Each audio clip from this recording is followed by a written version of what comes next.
Ку-ку.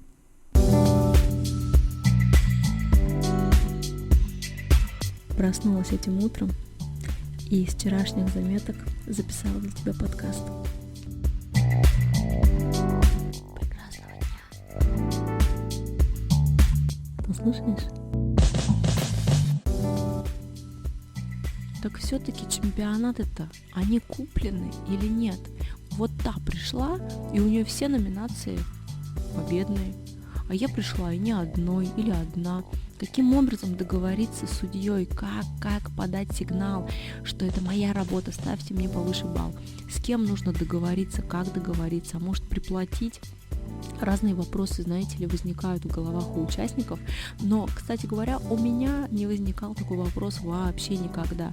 Я в целом не очень представляю, кто пойдет на какую-то, я правда искренне считаю, не потому что это уничижительное выражение. Наращивание ресниц это не высокого полета мероприятия, чтобы, знаете, там прям нести какие-то в сумочках, в чемоданчиках деньжата и платить за место. В конце концов, встречаются мастера, которые сами себе покупают кубки, знаете, приклеивают на них какие-то эти наклейки, что типа «Лучший мастер 2015 года». И спокойненько, знаете, своим клиентам об этом рассказывают, даже в Инстаграм их ставят. Ну так вот, с моей колокольни подкуп судьи – это совершенно несостоятельная история. Однако не спешите выключать. Дальше есть еще немножко интересное, что я хочу сказать. Конечно, все в теории имеет место быть. Любая ситуация, она может быть в реальности. В целом, такой ситуации никогда не наблюдалось, чтобы ты заранее в капюшончике пришел под дождем в темной куртке, передал конверт с деньгами и, соответственно, растворился в темноте, а на следующий день пришел и получил заветный кубок. Такие ситуации, вряд ли можно было себе представить, скорее всего, это какое-то только кино. В наращивании ресниц, я вас умоляю. Но смотрите, какая штука интересная. Я же сейчас занимаюсь рассуждением, и я думаю, а как все-таки, как может это быть? Может же быть такое, например, что судья делает предконкурсный, например, тренинг, да, и, соответственно, она примерно знает работы своих учеников, тех, которые к ней пришли на подготовку. И в теории, она же видела эти модели, а она же знает, кто что делает. Может, она им завысит баллы, уже сидя на судействе? Конечно, может. Но давайте честно, реально. Это, понимаете, так работает психология. Я не эксперт, конечно, я никакой не доктор наук, но это реально так работает. Те люди, которые нам симпатичны, которые нам нравятся, все равно мы к ним относимся более лояльно. Мы где-то можем закрыть глаза на какие-то нюансы, можем проигнорировать что-то. Я честно не могу сказать сейчас, и я не хочу утверждать, что если бы я знала, что вот именно эта модель моего мастера, что именно эта модель, это наш человек, нужно его выбирать. И плюс ко всему этот человек мне симпатичен, стала ли бы я завышать ей оценки? Мне хотелось бы ответить: конечно же нет, я супер вообще третейский судья, я вообще независимая, но я так говорить не буду, потому что я не знаю. Есть личное отношение между людьми, вы никуда его не вычеркнете, вы никуда его не денете. Так вот, в теории, если вы знаете, чья это работа, и вы судите, то вы можете занизить или завысить оценку. Да. Вы знаете, что вчера эта девочка у вас была на предконкурсном, например, тренинге, сегодня она делает ту же самую работу, значит, понятно, чья это работа. Безусловно, сейчас спрашивают на чемпионатах, какие бы вы номинации, например, хотели судить.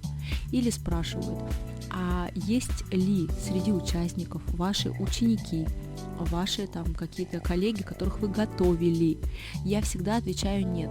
И я всегда пытаюсь максимально откреститься вообще от всего этого. То есть, если вы приходите ко мне на обучение, Я прошу, не берите вы эту модель, например, или давайте я вас подготовлю по другой номинации, потому что я понимаю, что личная моя симпатия к участнику, она все равно, чуть-чуть, но она сыграет свою роль, я вам честно говорю. И скорее всего те, кто скажет, нет, мы такие независимые, мы все ставим только вот правильно по критериям, скорее всего нет, это неправда.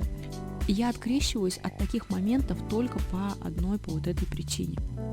Мне не хотелось бы ограничений в судействе, то есть меня не поставят на номинацию, например, объемного наращивания только потому, что там 2-3 сколько угодно человек я знаю, и я их готовила, и я знаю работы. Мне такие проблемы вообще не нужны. Я хочу спокойно сидеть, смотреть все любые разные работы, кто бы только их не сделал, и ставить свои оценки, которые я сама хочу ставить по моим критериям, по моим принципам. Поэтому я не готова жертвовать своим местом в судейской коллегии ради того, чтобы там какие-то завысить баллы или занизить. А тем более, чтобы меня вообще сняли с этой номинации, я не хочу. Поэтому я не желаю знать, кто ваши модели, я не желаю знать, кто делал этих моделей. Если мне нравится работа, то я, безусловно, ее отмечу. Я сейчас, кстати, стараюсь больше готовить кубков для участников. К сожалению, например, я очень люблю объемное наращивание, и никто не делает так, как я люблю. Я люблю тонкие, нежные, вот такие невесомые работы. Никто, так не делает. Почему? Ты слушаешь меня, сделай такую работу на чемпионате, пожалуйста. Я оценю точно. Я обожаю невесомый объем, я обожаю тонкие ресницы. Сделай такую работу для меня, пожалуйста. В общем, получается, привезли своих учеников, они пошли участвовать, вам нельзя их судить, то есть, какой-то получается замкнутый круг. Можно, конечно, эту информацию утаить и сказать, нет, мы, конечно, никого не знаем, но таких прецедентов, я думаю, что не очень много. Я вообще считаю, что гораздо важнее, чем подкупить судью, понимать, а этот судья вообще вот там сидит, он по каким критериям-то оценивает, он что вообще оценивает, у него какие принципы, у него какие задачи. Вот это гораздо важнее, чем думать о том, что ой, занимают только свои. Я не исключаю такого варианта, что реально есть чемпионаты, где занимают места только свои. По вот этому принципу мы приблизительно знаем, кто участвует, мы знаем модели, видели, или часто бывает отправляют фотку, типа, а вот эту взять, а вот эту взять. Еще раз, меня не надо в это впутывать, пожалуйста. Я не хочу никаких ограничений, я хочу просто сидеть на своем месте.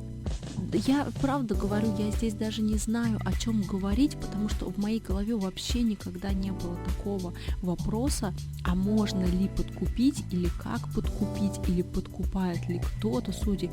И поэтому я даже исчерпала вообще себя сейчас. Я не знаю, что на эту тему далее говорить.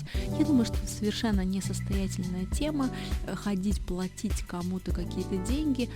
Но опять же, личную симпатию, знание о том, какая модель кому принадлежит, это может сыграть роль. Здесь я утаивать ничего не могу. Но в любом случае, если есть у вас убеждение, что вот на этом чемпионате все купленное, то поедете на другой. Понимаете, не могут же все быть куплены. Я реально предполагаю, что может быть в голове у участника просто такая схема.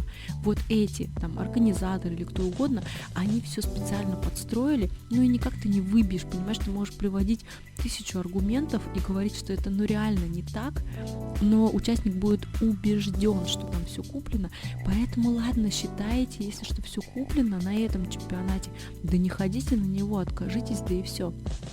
Пойдите на какой-либо другой. Вот и вся проблема решена. До следующей встречи. Прекрасного дня.